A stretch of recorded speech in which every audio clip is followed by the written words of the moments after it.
Oke, Assalamualaikum warahmatullahi wabarakatuh. Kembali lagi dengan saya Yudha Lansyah. Nah, pada hari ini kita akan membahas tentang soal akuntansi keuangan 2 untuk ujian akhir semester atau UAS. Untuk soal yang saya buat sendiri itu adalah soal yang dimana NPM saya berujungan dengan genap, yaitu NPM saya adalah C1C02000002. Langsung saja kita masuk ke soal hitungan nomor 1. Kenapa ini 2? Karena itu tergantung dengan NPM kita, soal yang diberikan. Karena soal diberikan itu kepada saya adalah soal nomor 2. Pada soal nomor 1 hitungan, maka saya akan mengerjakan soal nomor 2. Soalnya adalah Glory INC membeli 20% saham biasa Henderson INC yang beredar pada tanggal 31 Desember 2019 dengan harga perolehan sebesar 1.250.000 untuk 50 lembar saham. Henderson INC mengumumkan dan membayar dividen tunai sebesar $0,80 per lembar saham pada tanggal 30 Juni dan tanggal 31 Desember. Henderson juga melaporkan memperoleh laba bersih untuk tahun 2020 dan 2020 sebesar $730.000. Nilai wajar dari saham Henderson INC adalah $27 per lembar saham pada tanggal 31 Desember 2020. Maka langsung saja yang diminta adalah yang pertama, siapkan jurnal yang dibuat Glory INC pada tahun 2019 dan 2020. Asumsikan bahwa Glory INC tidak mempunyai pengaruh yang signifikan terhadap Henderson INC dan investasi ini dikategorikan tersedia untuk dijual atau available for sale. Kemudian yang B, siapkan jurnal yang dibuat Glory INC pada tahun 2019 dan 2020. Asumsikan bahwa Glory INC mempunyai pengaruh yang signifikan terhadap Henderson. Sebelum saya masuk ke penjelasan, saya akan menjelaskan sedikit tentang apa sih yang dimaksud dengan Glory yang tidak mempunyai pengaruh yang signifikan dan Glory yang memiliki pengaruh yang signifikan. Dalam suatu perusahaan pasti ada pemegang saham yang memiliki saham yang dominan lebih banyak. Pemilik saham yang lebih besar lebih dari 20% dari saham dalam perusahaan tersebut, maka pemilik tersebut bisa dianggap dengan pemegang saham yang pemegang saham yang memiliki pengaruh yang signifikan. Sedangkan pemegang saham yang memiliki saham yang kurang dari 20% atau kurang dari 20% itu dianggap dengan pemegang saham tersebut mempunyai pengaruh yang signifikan, tidak memiliki pengaruh yang signifikan.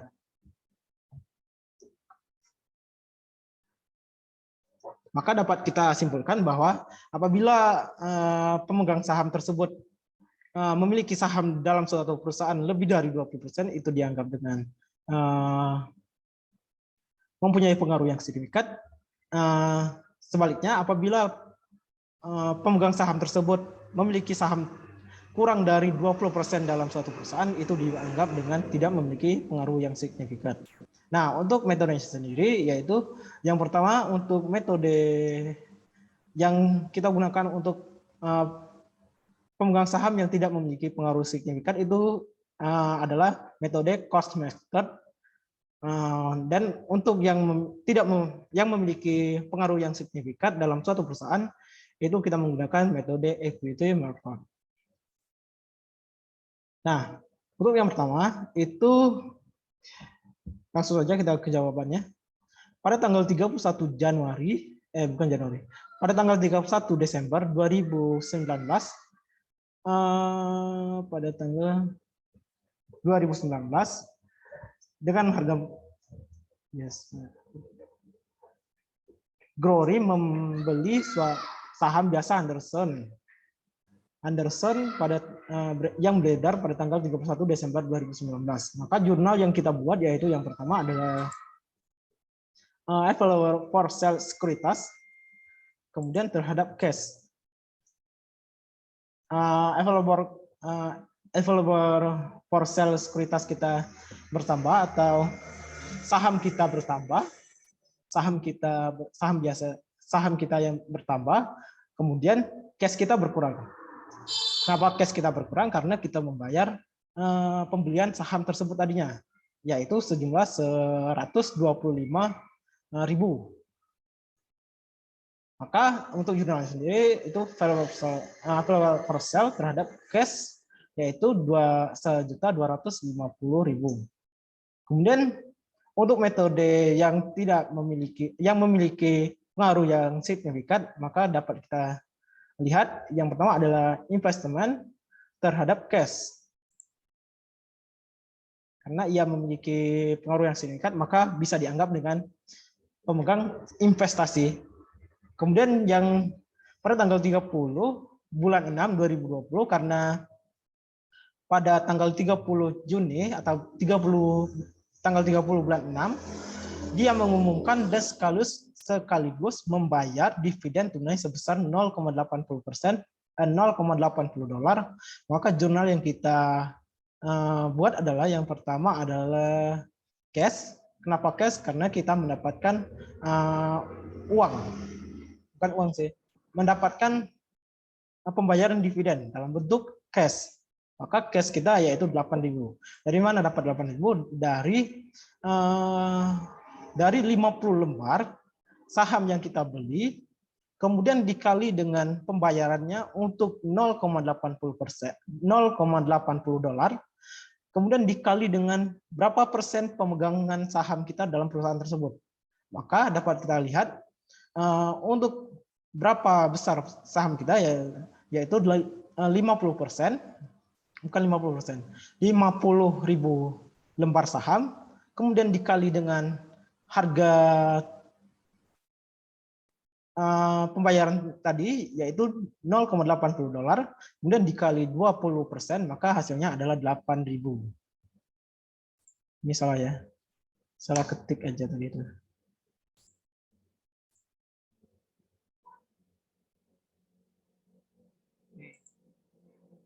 Nah, ini 8.000 juga.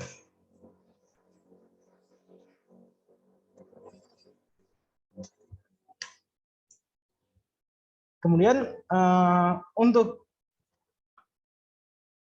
pemegang saham yang memiliki pengaruh yang signifikan, maka jurnal yang dibuat adalah yang pertama adalah investment, kemudian terhadap cash, bukan cash, terhadap income atau pendapatan.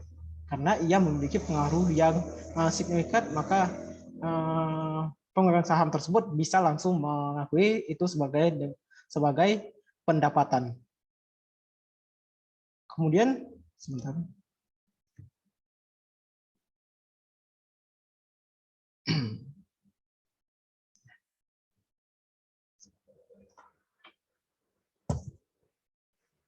Kemudian pada tanggal 31 Desember atau tanggal 31 bulan 12 2020, maka jurnal yang kita buat untuk tidak memiliki pengaruh yang signifikan yaitu cash terhadap dividen. Karena kenapa? Karena tanggal 31 Desember kan dijelaskan pengumuman dan membayarkan dividen tunai sebesar 0,80 per lembar. Maka pada tanggal 30 dan 31 Desember itu, pada tanggal 31 Juni itu perusahaan mengumumkan sekaligus membayar dividen tersebut. Dan tanggal 31 Desember juga membayar dividen tersebut. Maka jurnalnya sama dengan tanggal 30 bulan Juni tadi atau tanggal 30 bulan 6, yaitu cash terhadap dividen income. Yang equity methodnya sama juga, cash terhadap investment. Sejumlah 8.000, ini 8.000 juga. 8.000, ini 8.000.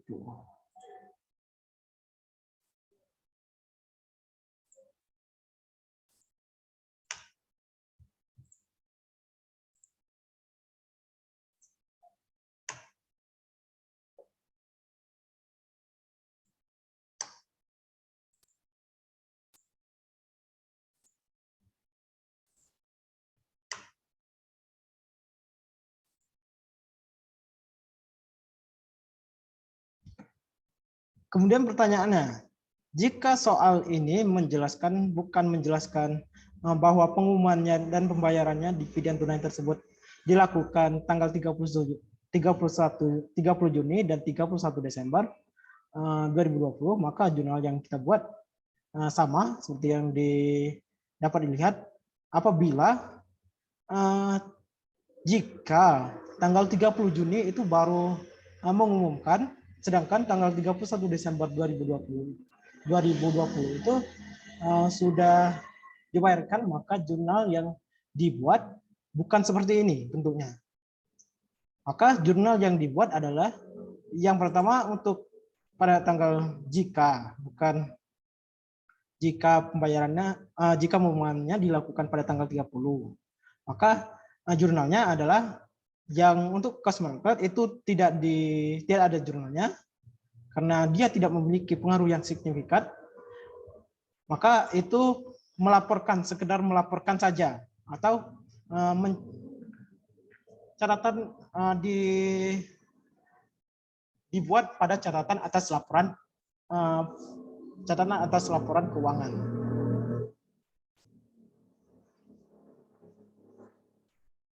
Dan untuk metode equity methodnya itu sendiri itu dapat kita langsung akui.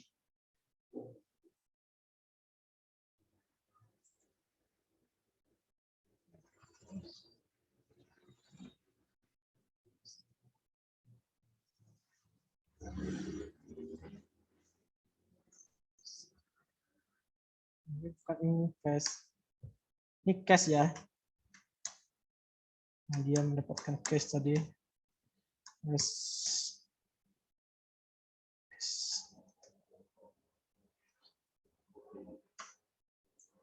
Ini income.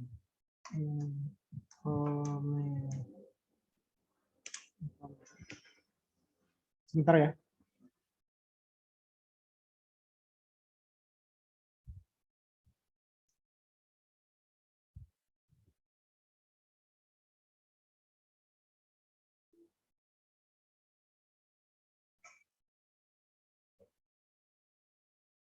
Nah, kan investasi, ini investasi.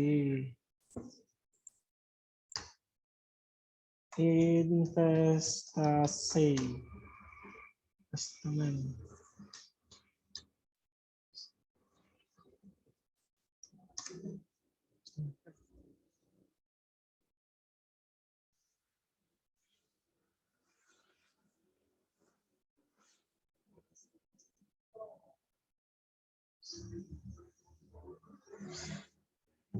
Ini juga investment.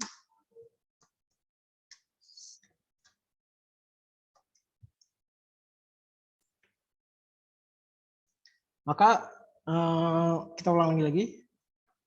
Jika perusahaan itu pada tanggal 30 Juni dan 31 Desember itu mengumumkan dan membayar langsung pada tanggal itu, yaitu untuk metode cost method atau metode yang di mana tidak memiliki pengaruh yang signifikan, maka jurnalnya itu cash terhadap dividend income.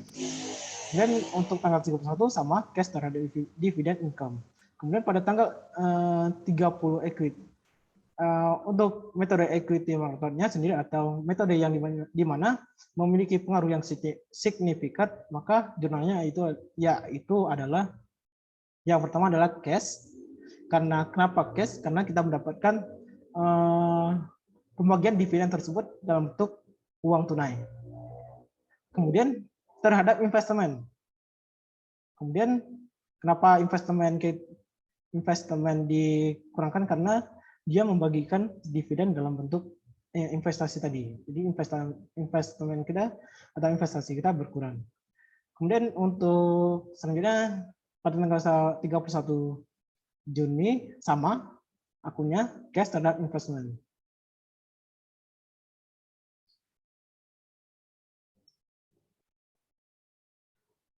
Kemudian apabila kita langsung apabila tanggal 30 Juni itu kita mengumumkan tetapi belum membayarkan, maka jurnal yang kita buat adalah itu bukan cash, tetapi tidak akan dibuat jurnal atau tidak akan di no entry-kan.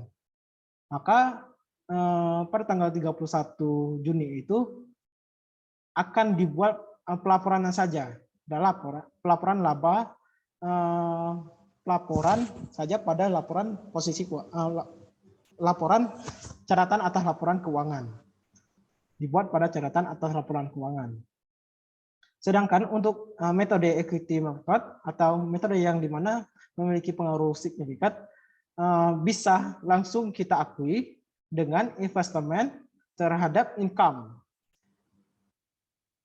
Kemudian pada tanggal 31 Juni, pada tanggal 31 Desember 2020 atau tanggal 31 bulan 12 2020, si perusahaan tersebut, perusahaan Dori ini tadi,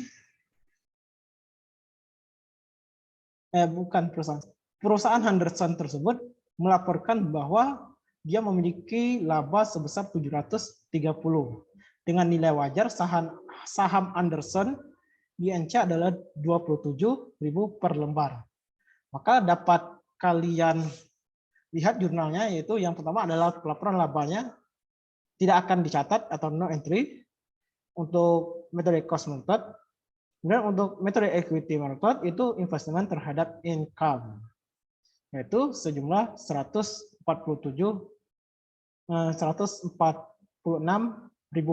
dolar didapatkan dari laba yang disebutkan tadi, yaitu 730 dikali dengan berapa persen kepemilikan saham yang kita miliki pada perusahaan tersebut.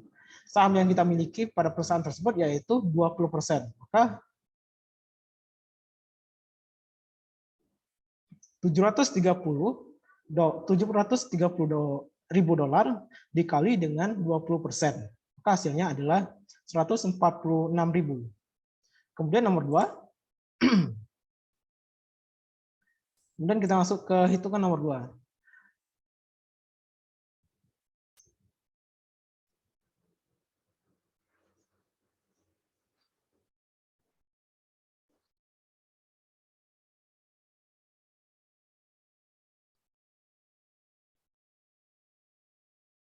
Sana Construction Company terikat kontrak untuk membangun tempat parkir dari suatu kompleks perumahan mewah. Pembangunan dimulai tanggal 1 Januari 2018 dengan estimasi biaya untuk menyelesaikan pembangunan ini sebesar 600.000 dolar dalam jangka waktu 3 tahun. Nilai kontrak yang disepakati dengan pengembang komplek perumahan adalah 900.000 dolar. Berikut ini data selama periode pembangunan. Yang pertama, biaya yang telah dikeluarkan atau cost incurred to date.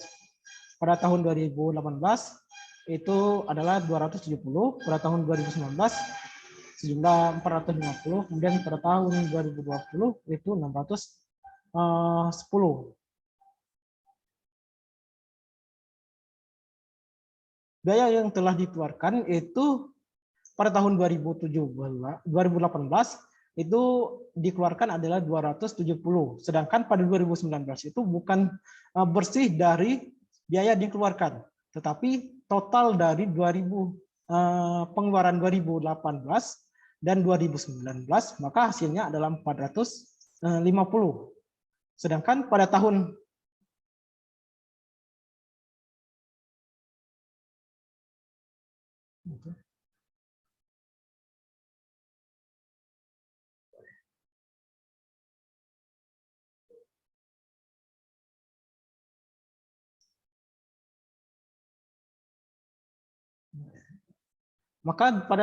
tahun 2020 itu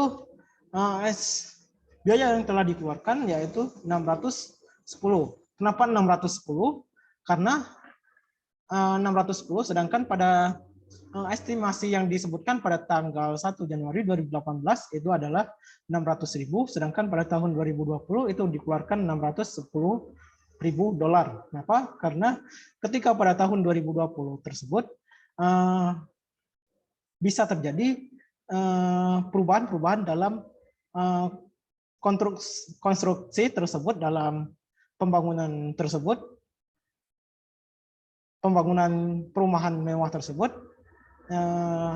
yang memerlukan biaya tambahan. Maka estimasi yang $600.000 tersebut akan bertambah $10.000,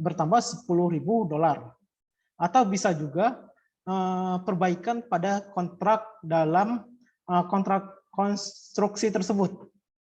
Misalnya konstruksi tersebut dalam estimasinya sebelumnya 600, estimasi penyelesaiannya 600, sedangkan biaya yang dikeluarkan lebih besar dari $600.000, maka kontrak tersebut ditinggikan jumlahnya. Maka estimasinya akan mengalami peninggian juga nantinya. Kemudian estimasi biaya untuk menyelesaikan pembangunan. Nah, untuk tahun 2018 itu 330 didapatkan dari mana? 330 ini didapatkan dari 270, bukan 270, 600 ini estimasi dari penyelesaian tersebut, yaitu $600.000 dikurang dengan 270, maka hasilnya adalah 330 untuk estimasi biaya yang menyelesaikan pembangunan. Kemudian pada tahun 2019 itu estimasinya yaitu 150. Didapatkan dari $600.000 dikurang dengan $450. Dan pada tahun 2020 itu estimasi yang dikeluarkan sudah dikeluarkan semuanya, sudah dibiayai, sudah habis dipakai semuanya. Jadi pada tahun 2020 itu telah biaya yang telah dikeluarkan telah habis karena konstruksi tersebut sudah selesai pada tahun 2020. Kemudian kemajuan tagihan. Nah, pada kemajuan tagihan ini sendiri itu pada tahun 2018 perusahaan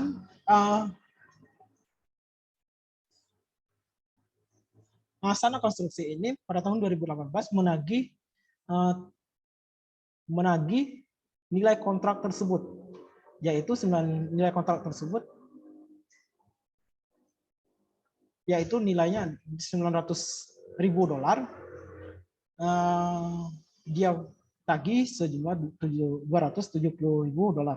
Kemudian pada tahun 2019, ya pada tahun 2019 itu si Sana Construction ini menagih kepada pemilik komplek tersebut, pengembang menagih atas jasa pembangunan perumahan mewah tersebut yaitu $280. Kemudian pada tahun 2020 penagihan yaitu 350 dari 900. Maka kalau kita totalkan semuanya ini adalah sejumlah $900.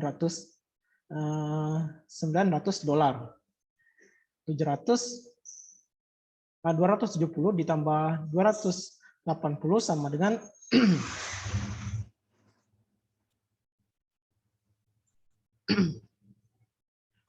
270 ditambah dengan 280 sama dengan 550. Kemudian ditambah dengan 350, maka hasilnya adalah 900. Kemudian kas yang sudah diterima.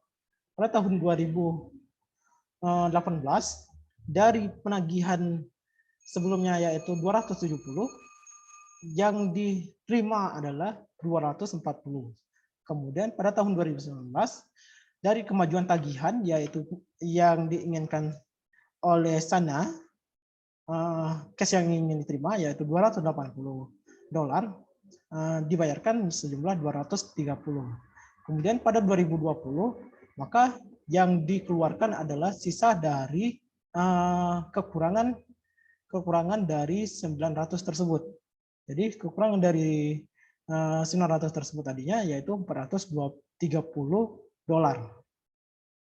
Kemudian diminta dengan menggunakan metode persentase penyelesaian, hitung berapa estimasi laba kotor yang diakui setiap tahun selama proses pembangunan dan buat jurnal yang diperlukan untuk mencatat pengakuan pendapatan dan laba kotor untuk tahun 2018 sampai dengan 2019.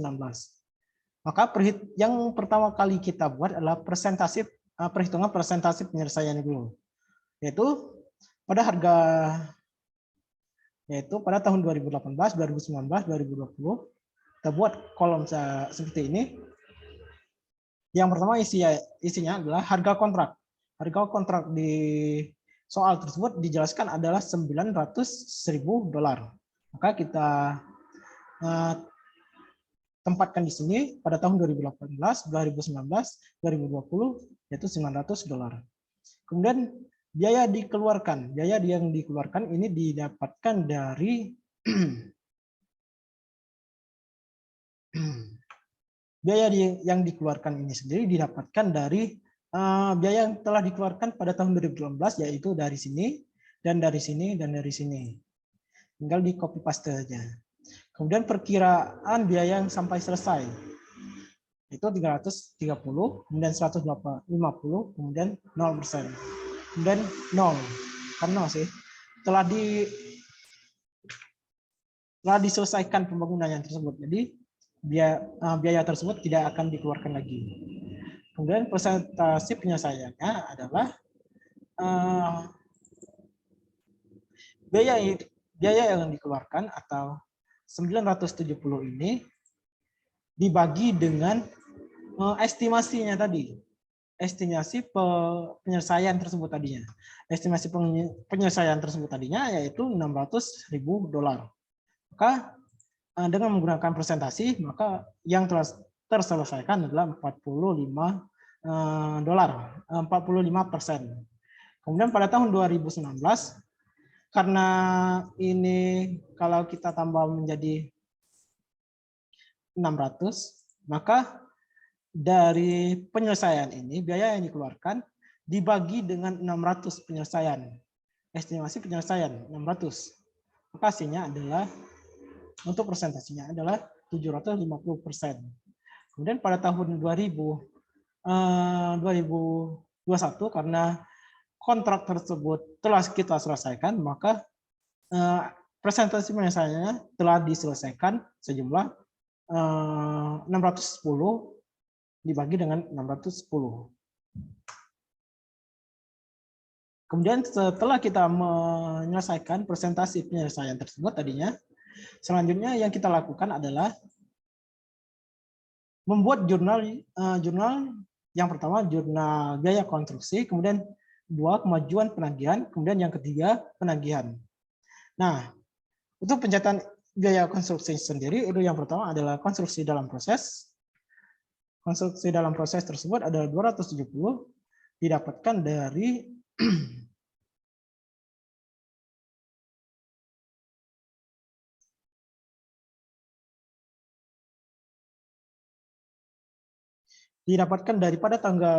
pada tahun 2018 ini sudah mengeluarkan biaya yang dikeluarkan adalah 270. Maka jurnalnya yaitu 270 konstruksi dalam proses, 270 terhadap cash, utang, dan lain-lain. 270. Kenapa akunnya ada cash atau utang dan lain-lainnya? Karena ketika pembayaran tersebut bisa dibayarkan dalam bentuk cash atau utang dan lain-lainnya. Kemudian pada tahun 2019 itu 180 sendiri itu didapatkan dari penyelesaian tahun 2019 itu total dari penyelesaian pada tahun 2018 dan 2019 totalnya adalah 450. Maka apabila kita mengurangkan 450 dengan penyelesaian 2018 yaitu 270, maka hasilnya adalah 150. Kemudian untuk jurnal 2020 yaitu total yang pengeluaran yang kita keluarkan, biaya yang dikeluarkan adalah 610. Maka untuk menghitungnya sendiri, untuk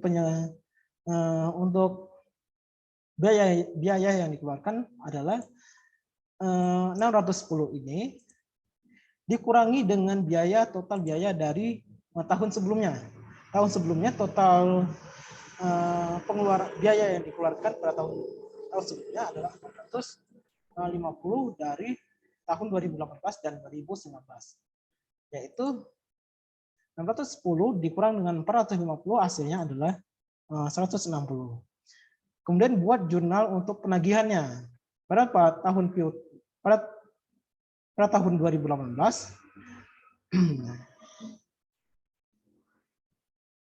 untuk jurnalnya sendiri itu ada piutang usaha terhadap penagihan konstruksi dalam proses.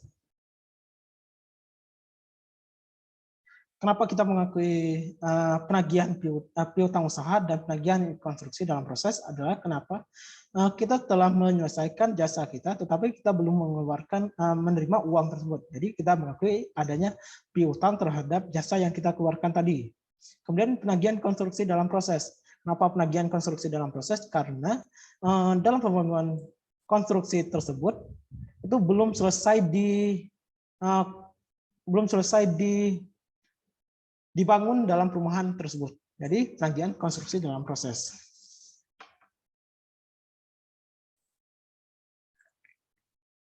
Nah, ini sih.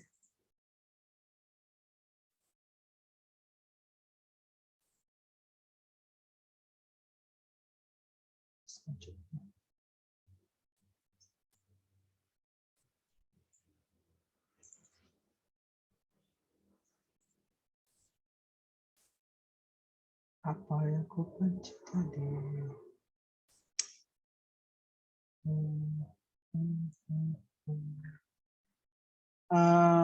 Nggak tahu gimana bukannya.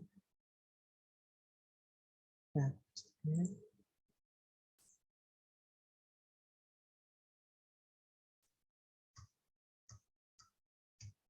nah, masih. Kemudian untuk pencatatan penagihannya sendiri itu yang pertama cash terhadap piutang usaha. Kenapa cash? Karena pada saat kita menagih uang terus, menagih jasa konstruksi tersebut tadinya, yaitu kita menerima kas, yaitu cash, menerima uang, yaitu 240, kemudian ada piutang usaha sejumlah 240. Dari mana didapatkan? Dari kas yang sudah diterima pada tahun 2018 yaitu 240, kemudian 2019 230, kemudian pada tahun 2020 yaitu 430 dolar. Kemudian langkah ketiga yaitu mempresentasi penyelesaian pendapatan dan laba kotor per tahunnya.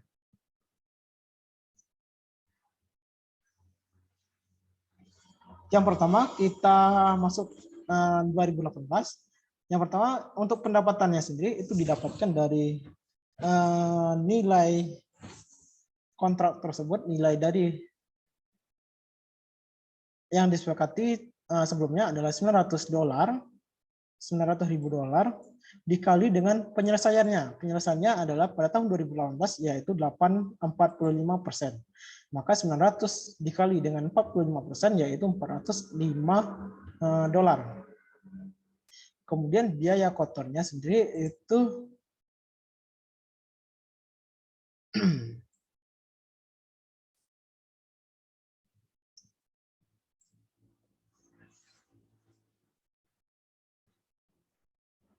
untuk biaya kotornya sendiri itu didapatkan dari biaya yang dikeluarkan pada tahun 2018 yaitu $270.000.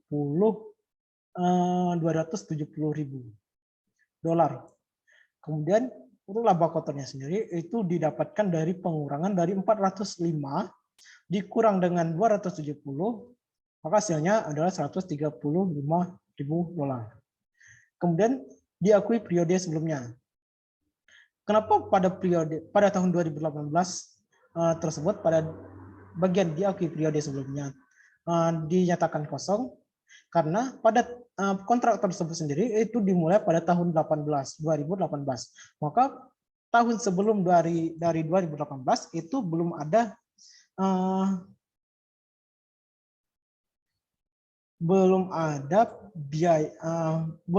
pendapatan biaya kotor dari pengembangan konstruksi tersebut.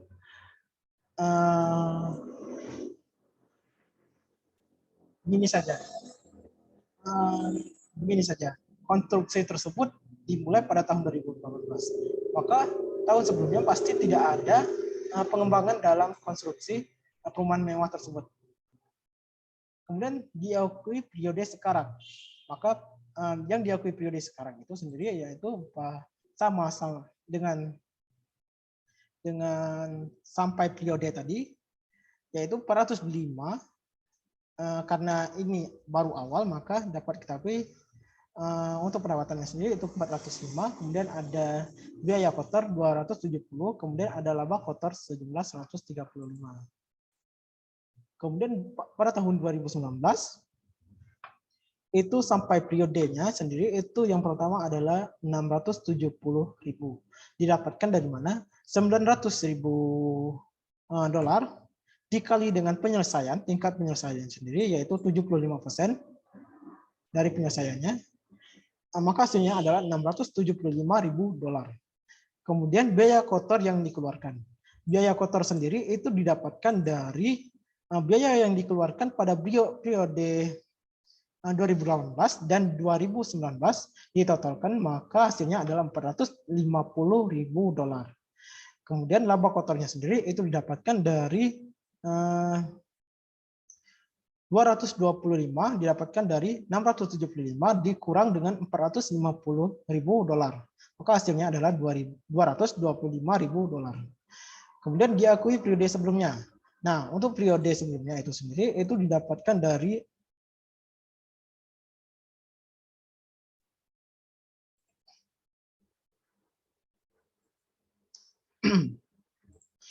dia didapatkan dari diakui periode sekarang dari pendapatan yang diterima pada periode sebelumnya, yaitu pada tahun 2018.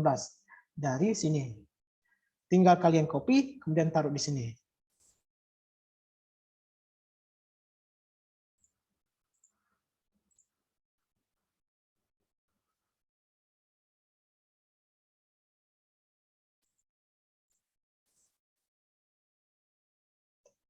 Tinggal copy, taruh di sini. Kemudian untuk laba kotornya sendiri itu sama yang periode sebelumnya, yaitu 135. Kemudian untuk 207, kemudian diakui periode sekarang. Maka untuk periode sekarang sendiri itu dapat kalian lihat, yaitu 270 didapatkan dari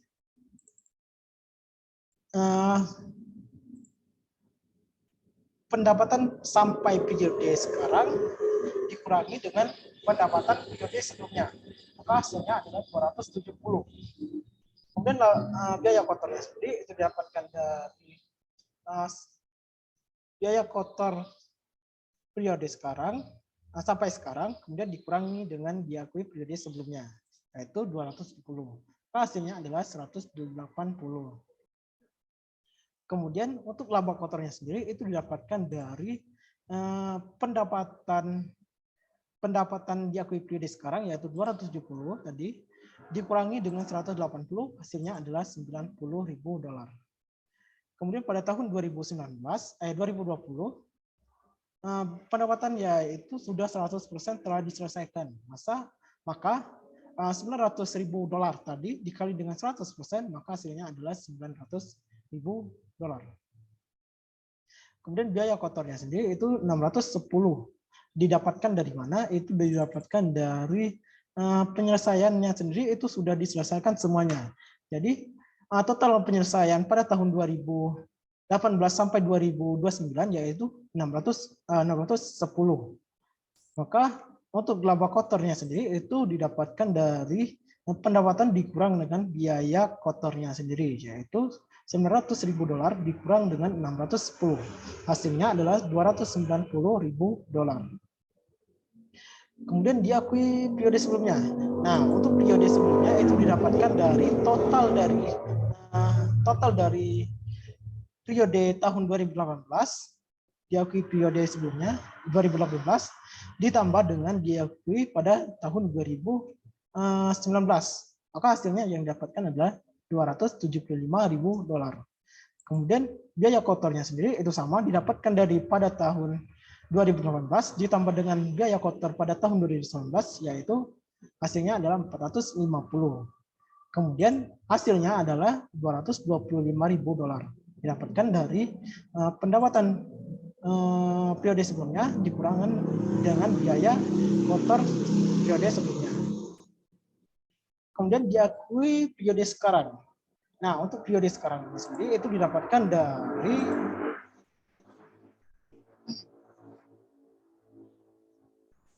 periode sampai sekarang dikurangi dengan periode diakui periode sebelumnya. Periode sampai sekarang dikurangi periode sebelumnya. Maka 900.000 dikurang dengan 675.000, yaitu hasilnya adalah 225.000 dolar. Kemudian untuk biaya kotornya sendiri itu didapatkan dari biaya kotor sampai periode sekarang, kemudian dikurangi dengan diakui periode sebelumnya. Biaya kotor sebelumnya, yaitu 160.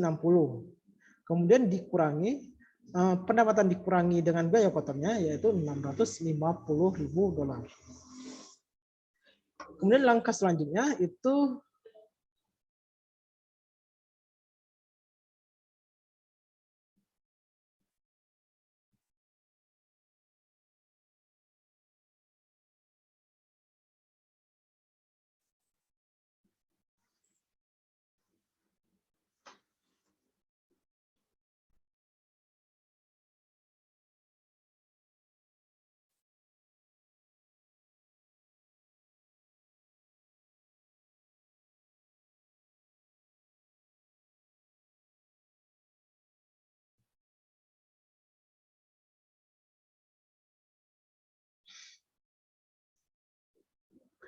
kemudian langkah selanjutnya yaitu pencatatan pengakuan pendapatan dan laba kotor setiap tahunnya.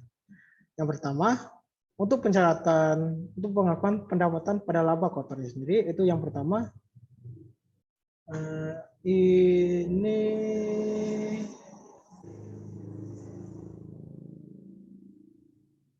di sini.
Kemudian langkah yang selanjutnya kita adalah mencatat pengakuan pendapatan dan laba kotor setiap tahunnya. Yang pertama, untuk pengakuan pendapatan dan laba kotor.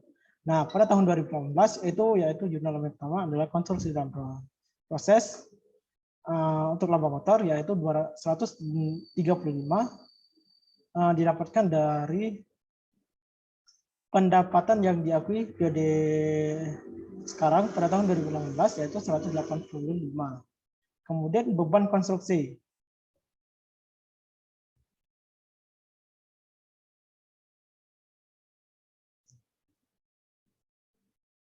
Beban konstruksi didapatkan dari beban pada tahun 2018 yaitu 270.000 dolar. Kemudian terhadap pendapatan yaitu 405 dari dapatkan pendapatan pada tahun 2018. Kemudian 2019 itu yang pertama adalah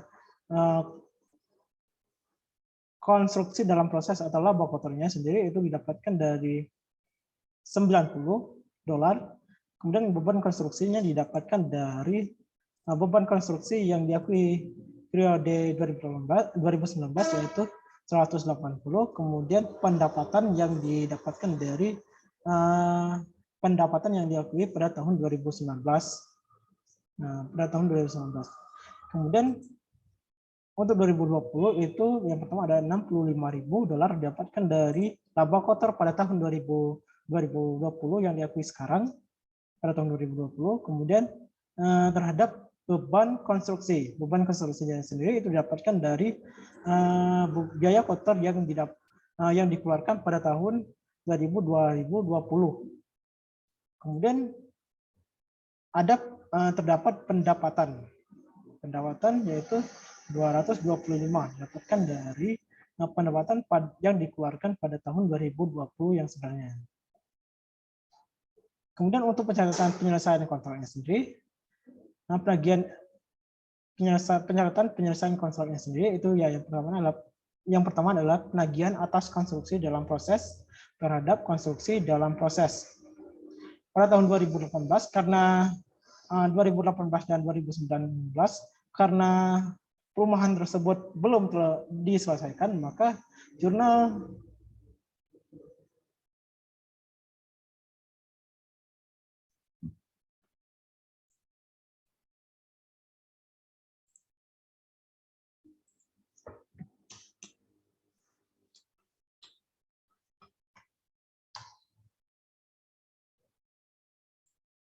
maaf ya, ini bukan 8 tapi 9 salah ketik. Wajar lah saat tengah malam bikinnya. Lanjut saja. Pada tahun 2018 dan 2019 karena kita belum menyelesaikan konstruksi tersebut, maka tidak ada jurnal yang dibuat. Pada tahun 2018 karena kita telah menyelesaikan pembangunan konstruksi perumahan mewah tersebut, maka jurnal yang kita buat adalah penagihan konstruksi dalam proses yaitu 900.000 dolar, kemudian konstruksi dalam proses yaitu 900.000 dolar. Kemudian langkah yang terakhir yaitu memperbandingkan laba kotor antara metode presentasi penyelesaian dalam metode pemulihan biaya. Untuk tahun sendiri itu tahun 2018 presentasi penyelesaiannya adalah 145% dengan biaya yang dikeluarkan adalah 130 dari laba kotornya. Kemudian pada tahun 2019 presentasi penyelesaiannya yaitu 90.000 dolar. Kemudian pada tahun 2020 yaitu 65.000 dolar. Kemudian pemulihan biaya sendiri pada tahun. Jadi untuk pemulihan biaya sendiri itu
Maka untuk pemulihan biaya sendiri itu adalah 290.000 dolar didapatkan dari presentasi biaya yang dikeluarkan adalah 290.000 dolar didapatkan dari total pada tahun 2018, laba kotor dari 2018 dan 2019 ditotalkan sampai dengan 2020,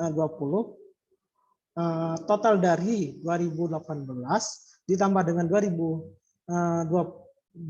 sampai dengan 2020, maka hasilnya adalah 290.000 dolar.